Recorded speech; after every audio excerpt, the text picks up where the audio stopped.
Hello, and welcome to the first Thursday night preview show from me, the Motorsport Madman. So, what I'm going to do on a Thursday night every week before a race, is I'm going to go through a little bit of the news and I'm going to take you through all of the teams and just tell you if they're looking good, if they're looking bad, you know, what to expect from the race to come. So, this is a look at my schedule this weekend. So I'm going to be doing a prediction show tomorrow. And then it's an early one this weekend. It is an early driller. I will have no viewers. Yes, Tax. How we do indeed, led. So on Saturday morning, it's 10 to 7 for the qualifying at 7. I'll be live at 10 to 7. And then, this is UK times, by the way. So for Tax, it's probably decent. Probably middle of the afternoon. But and then for the Grand Prix on Sunday, that's a 6 a.m. start in the UK. I will be live at 10 to 6. Right then, so that's a little look at the schedule, my schedule this weekend. Let's jump into a little bit of the news heading into the Australian Grand Prix.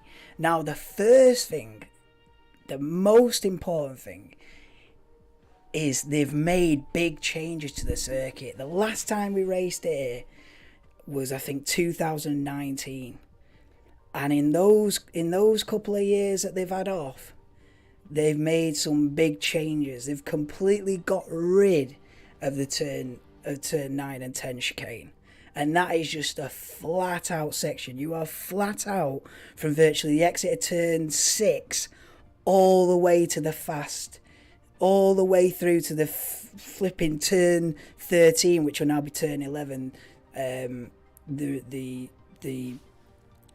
The right-hander at the end of the circuit. So they've made this circuit so much quicker.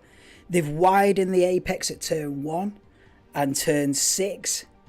I saw on Twitter today that they've made the exit at turn 5 proper tight as well. So you could see a car or two in the barriers there, but they've sped up this track. To aid more overtaking. They're trying to get more overtaking into what was turn 13 there on the pitch. You can see they want more overtaking into there. The speed you're going to be bombing into turn 13, and they've made that a little bit tighter, a little bit more of a right angle than it was a few years ago. So it's the first Australian Grand Prix for 3 years. Also, the big change that they've done is, let me just show you what they've done. So the other big change they've done is they've added four DRS zones. 4 DRS zones. This is the most I've ever seen. This has got to be a record, this. All the tracks started off with 1 DRS zone. Now most circuits have gone up to 2.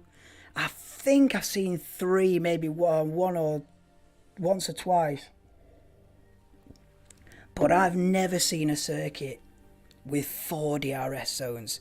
So you've got a DRS zone on the main straight. Then you've got one down into turn 3. Then you've got this new flat out section that they've added from turn 8 to the sweeping chicane of 9 and 10. They've made that a DRS zone because they can now. And then the one down to turn 11. So all the overtaking's going to be either turn 1, turn 3 or turn 11. You're looking at turn 3 and turn 11 being the overtake, but 4 DRS sounds crazy. Then there's just a couple of other little bits of news. Vettel and Schumacher. So Sebastian Vettel obviously missed the first 2 races because he's ill with COVID.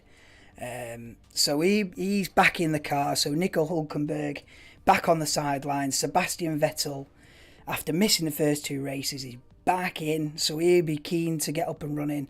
Although the car's not looking very good, as we'll go through the teams in a minute. But yeah, Vettel back in, and obviously Mick Schumacher back in after he missed the Saudi Arabia Grand Prix because he had a massive crash in qualifying, destroyed the car completely, and they just couldn't. They must have said to Mick, "Listen, we can't risk smashing it up again. We can't afford it for any more big smashes, or they didn't have another chassis, but he didn't do the Saudi Arabia Grand Prix, even though he could, even though he passed the health checks, the medical checks, whatever. He did not do the Saudi Arabia Grand Prix. So Mick Schumacher back in the hot seat, and Vettel back in the hot seat. Now, another little bit of news is that Fernando Alonso is on his final engine. I don't know if you know, but all the drivers get 3 engines for a season these days. It used to be 7 or 8. Then they've reduced it for cost saving and all the rest of it.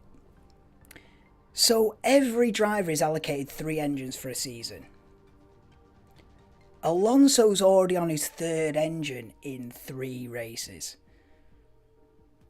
This is crazy, man. He's going to have so many grid penalties, because I think you get like at least a 10 place grid penalty for every new engine you take, and that's just taking one part of it. If you, mate, he's gonna be riddled with grid penalties this year. Alonso, he's already on his 3rd engine in the 3rd race. These engines, to put that into perspective, there's 23 races, you get 3 engines. These engines are supposed to last 8 races. He's gone through 2 in the first 2 races. Supposed to last 8 races apiece. So that is not good for Alonso. What else have we got? Mercedes. They've got to bring the upgrades to this race. There is rumoured to be a big upgrade on the rear wing. There's rumoured to be an entirely new rear wing. They've got to sort out. They've got a second to catch, basically. They're basically a second behind Ferrari and Red Bull. So there was talk of him bringing a brand new floor, but I don't think that's going to be ready for Australia. But look out for that soon. Look out for Mercedes being on the warpath in terms of upgrades, I tell you that. Because they have had a terrible start to the season by Mercedes standards. And then the other little bit of news that we had during the week is that there will be a race in Las Vegas, November 2023. There will be a race along the strip in Las Vegas. Massive announcement. So that will then become the 3rd race in the US, alongside the Circuit of Americas in Austin, Texas, which we've had for like a decade.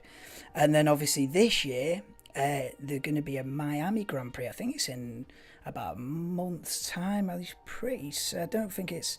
You've got Imola after Australia, and then I think it's Miami.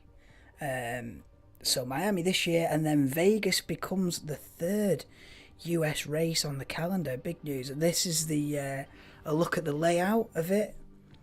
I saw a little onboard lap of someone doing it in some sort of computer game.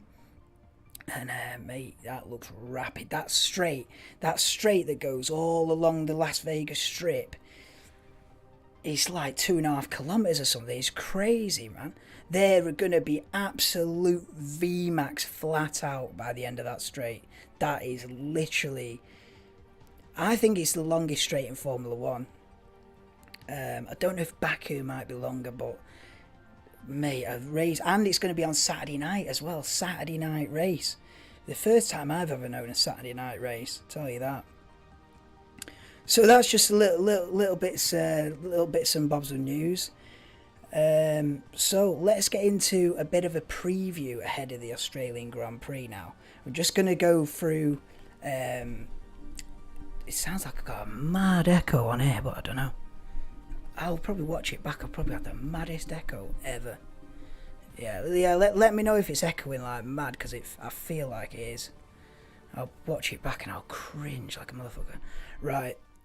So let's just have a quick look at all the teams, how they've done so far in the first 2 races, heading into round 3. So first off, I've gone in reverse Constructors' Championship order. So we're starting with Williams, a little bit of a look at Williams.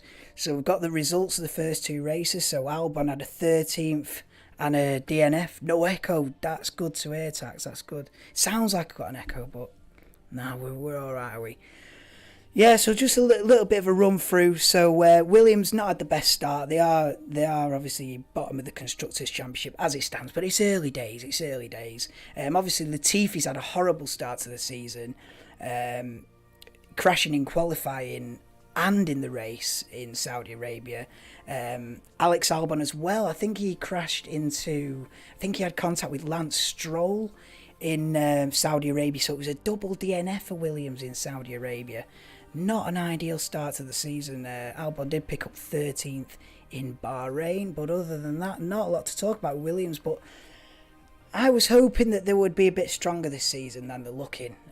When they came out of testing with these radical side pods and that, the car looked mint. I thought this is going to be a midfield contender here. We have got a midfield car on our hands, but at the moment looking much the same as they have for a few years, which is pretty much at the back.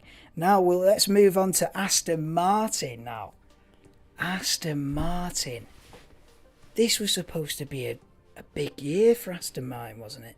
Now I know there's talk of a 5-year plan, but make that a 10-year plan if you're going off the start of this season.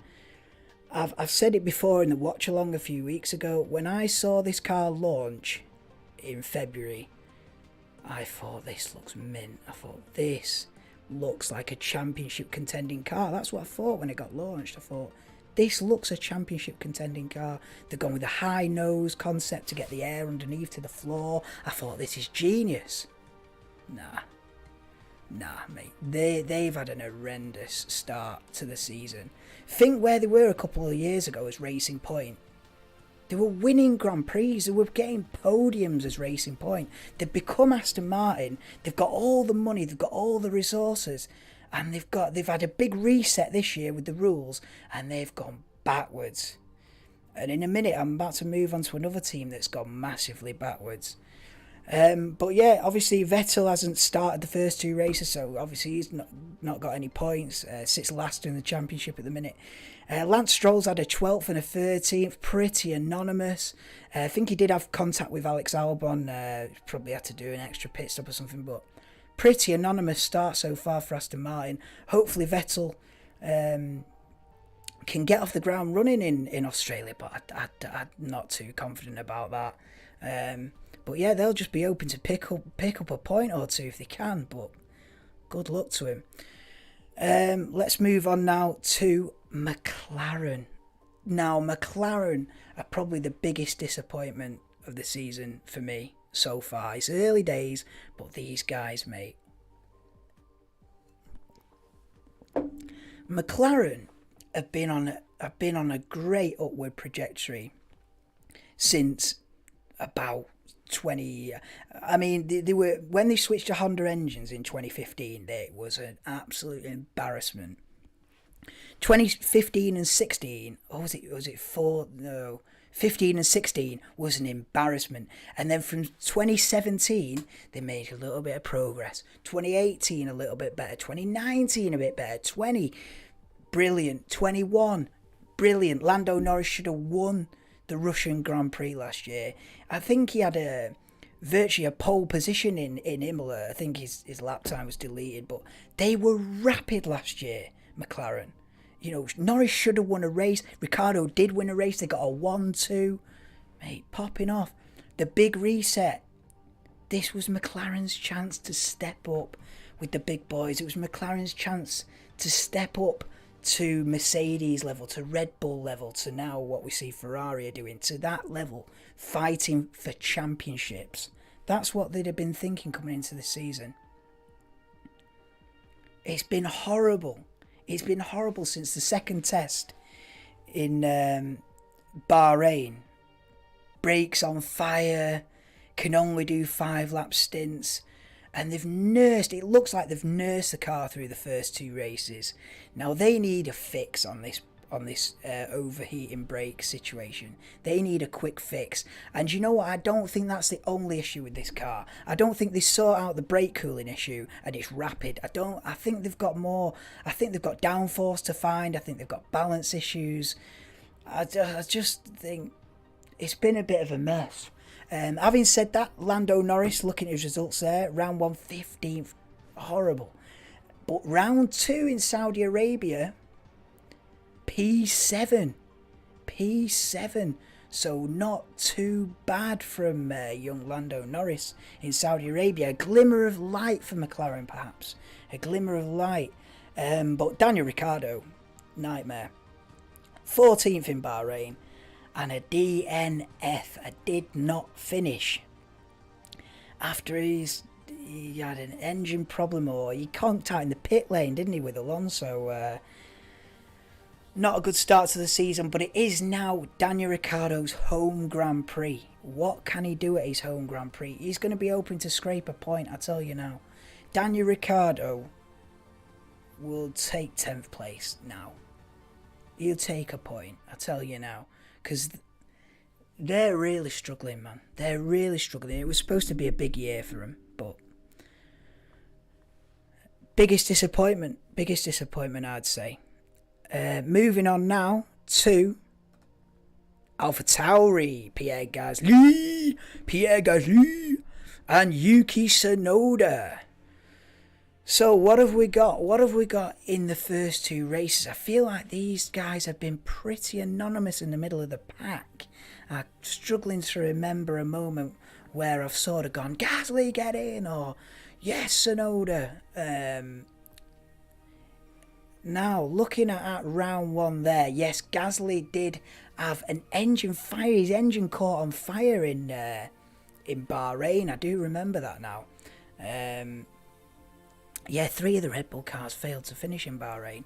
And then he's nicked a P8 in Saudi Arabia, which I didn't even realise till I was filling all these stats out.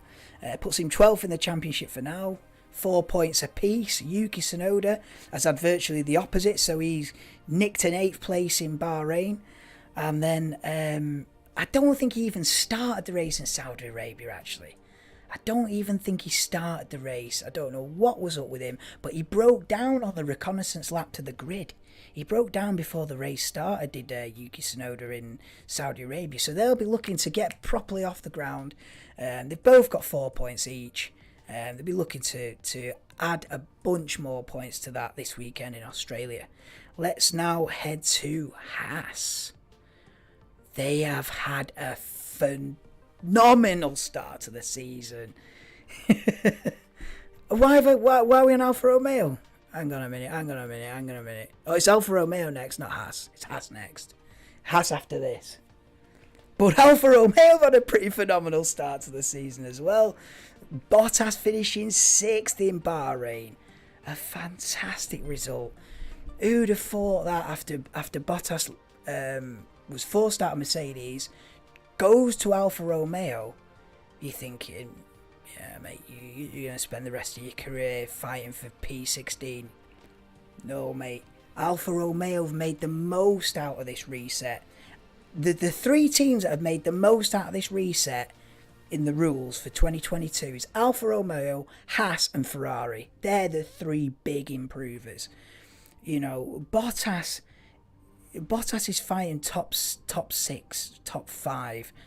Fantastic. So 6, and then a DNF. I don't even know what happened to him in Saudi Arabia, but I just remember seeing his car being wheeled back into the garage in the middle of the race.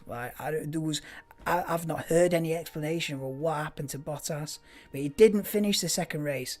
Guan Yu Zhou just on the edge of the points, a P10 and a P11. But a point on his debut for Zhou Guan Yu, so getting the first ever Chinese Formula 1 driver off to a pretty decent start. He wouldn't have been expecting points so early on in his Formula 1 career, but let's see how they do this weekend. Can they keep it rolling? Can Bottas qualify in the top 6? Can he upset the big boys? Can he beat a Mercedes? Can he get up there? Brilliant start from Alfa Romeo. Now we move to Haas. Now we're on the ball. Kevin Magnussen's big return. Fantastic. Kevin Magnussen was not in Formula One about a week before the season started. He was gone. He's had a year in IndyCar. Is it IndyCar? No, I'm getting that wrong. I think he's had a year in sports cars. I think he's had a year in IMSA, in an American sports car series. But he's back triumphantly. He's back and bagged. I think he started 6th on the grid in Bahrain. Finished 5th. Unbelievable return from Kevin Magnussen. Puts him 8th in the championship for now. Unbelievable start to the season. And then Mick Schumacher. He's had a bit of an unlucky one, Mick Schumacher, because in Bahrain he got hit on the very first lap of the race. He got spun round by Esteban Ocon, I think, on the opening lap in Bahrain. So obviously then that put him to the back and he had to fight his way through. Did get back to 11th, just outside the points. It's a cruel position to be in, P11. And then obviously the huge crash in Saudi Arabia that he had meant that he couldn't start the Saudi Arabian Grand Prix. He's back in Australia and he'd be looking to get some points, and by God I hope he does get some points this weekend. Young Mick Schumacher, I'd love him to do well, not just this weekend but in general. So more power to him, mate. I'm one for the underdog. I mean, you can even see I'm repping Haas, mate. I'm one for the underdog, and Haas is the major underdog, and power to him, I say. Come on the underdog. Moving on now to currently 4th place in the Constructors' Championship, Alpine. They've had a great start to the season, probably above expectations, really. Especially for Ocon, he's had a fantastic start to the season. Alonso just with a couple of points from a 9th place in the first round in Bahrain. And then a DNF, yeah, he broke down the same time as Ricciardo did, and they both ended up conking out in the pit lane in Saudi Arabia, which I don't know whether it was an overheating issue or what kind of issue he had, but he didn't finish the set race. But they've been battling each other. Ocon and Alonso in both races have been absolutely nose to tail. They've been battling it out, and Ocon's had a great start to the season. Look at that, he sits 6th in the championship. Obviously it's early doors, but at the moment he's 6th in the world drivers standings. He's got 14 points off the first 2 races, a P7 in Bahrain, and betters it with a P6 in Saudi Arabia. Fantastic start to the season. Ocon will be looking to build on that, keep that consistency going. If Ocon can finish top 6, top 7 every race, he'll be absolutely thrilled. So pretty, you know what I mean? Pretty, I would say above expectations for Alpine. Nice start to the season. Alonso be looking to bag some points in Australia with this new layout. Let's now move to currently 3rd in the Constructors' Championship. A bit of a, you wouldn't think they would be 3rd in the Constructors' Championship. You'd think they'd be 2nd, but it is Red Bull. I think Mercedes are 1 point in front of Red Bull, because obviously they had that double DNF in Bahrain. So we come to Red Bull now. Is this the fastest car in Formula One, or is it the Ferrari? Perez got pole, remember? Verstappen's won a race. Verstappen's going for the lead in Bahrain, fighting for the lead with Charles Leclerc. He's won the second race. Perez has had a pole position. Are we looking at the fastest car in Formula One right now? It very well could be. Max Verstappen sits 3rd in the championship at the minute behind the 2 Ferraris. 25 points all accumulated. All 25 of those points were accumulated in round 2. As in round 1 in Bahrain, it was a nightmare for Red Bull. They were up there, Verstappen fighting for the lead, and then with about 2 or 3 laps to go, game over. And then on the final lap, Perez, fuel pump issue, out. Double DNF in Bahrain. Horrendous considering the start, considering the pace of the car, how competitive they were. But they pulled that back in Saudi Arabia. A first and a fourth for Perez.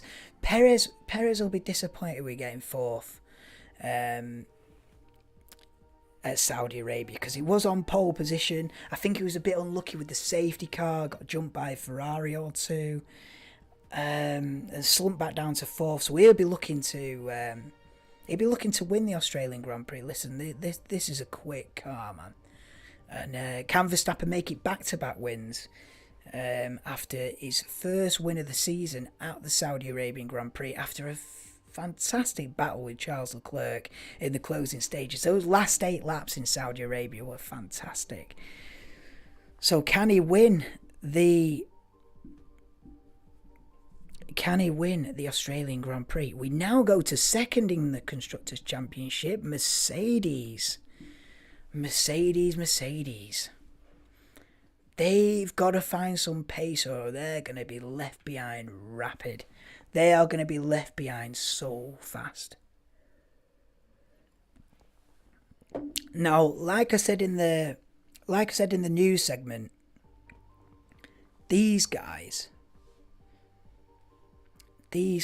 have got big upgrades coming.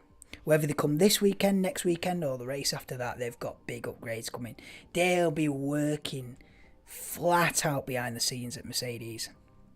They're not going to let this stand. They're not going to, put it this way, they're not going to finish the season a second off the pace. They might very well start the season a second bit off the pace, but they ain't going to finish the season a second off the pace. They're going to try every concept 7 times, you know what I mean? They're going to be flat out. Now, with this new rear wing that they've got coming, will it make much of a difference? Will they find a second? No. But they've got to start clawing it back. And it starts with the Australian Grand Prix this weekend. Lewis had a lucky podium in Bahrain. He would have finished 5th, but the 2 Red Bulls both broke down in the last couple of laps. Promoted into 3rd. Thank you very much, I'll take that. And then after being knocked out in Q1 in Saudi Arabia, he started the Saudi Arabian Grand Prix in 16th and just clawed a point out of it. I think he was unlucky with the safety car as well. He was unlucky with the safety car, so it could have been better than that. Maybe it should have been 7th or 8th, but ended up just scraping a point out of it. George Russell's had a pretty anonymous start to the season, a 4th and a 5th. Not bad, but in a world of his own, because he's got the Ferraris and Red Bulls 1st, 2nd, 3rd and 4th, they're gone. Then he's in his own little race, George Russell, in the first 2 races, where he's in 5th, and it ain't looking any better than that. So Mercedes was work to do. So George Russell at the moment 4th in the Drivers' Championship, 22 points. Hamilton 5th in the Drivers' Championship with only 16 points. So they with their upgrades, because like I say, they've got to get those upgrades on the car rapid, or they're going to be left in the dust by these guys, Ferrari. What a start to the season they've had. These guys are the team that have taken full advantage of this brand new reset we've got in 2022. Ferrari have been decent, but this year they've got to win the championship. They had a 1-2 at the opening Grand Prix in Bahrain. It should have been a 1-4, I think, but with the 2 Red Bulls both DNFing, gave Ferrari a 1-2 in the opening race. You know, the last time Ferrari got a 1-2 in the first race, I think was 2010 with Alonso and Massa. Pretty sure. So it's been a long time since Ferrari have had that of a good start to the season. So Leclerc obviously leads the Drivers' Championship after 2 races, after finishing first and second in Saudi Arabia. What a start. 45 points from the first 2 races. So we'll be looking to get back to winning ways in Australia, make it first, second, third. Then he'll definitely be leading the championship into Imola. But what a start to season for Ferrari. Carlos Sainz has been complaining a bit, actually, saying the car doesn't suit him or he's not got on top of it properly. But he's done pretty well, getting a P2 and a P3. He sits second in the championship on 33 points. So big year for Ferrari. Big year. We're looking at Ferrari versus Red Bull this season, providing Mercedes don't catch up soon. Because even if Mercedes catch up mid-season, it's too late. It's too late. There'd be too many points. These guys would be too many points ahead of them. So that's about it. Half an hour. Wow, I didn't think it'd last half an hour. But that's pretty much it for this Thursday night preview. It's the first in a I'm going to do this for all the races, and hopefully by the end of the season, a few people in. But yeah, we all got to start somewhere. All got to start from the bottom. So yeah, predictions tomorrow night. I'll do a pole position prediction after seeing some practice sessions in it. You know what I mean? You got to see some practice first before you make any predictions. So yeah, just one last look at the schedule then before we go. So yeah, same time tomorrow, 8 p.m. for the prediction show. That'll only be a few minutes, 5-10 minutes. And then live for qualifying at 10 to 7 in the morning UK time, and then live for the Australian Grand Prix at 10 to 6 on Sunday. Nice one, Chris. Cheers, bro. There's been a lot of work going on behind the scenes, bro.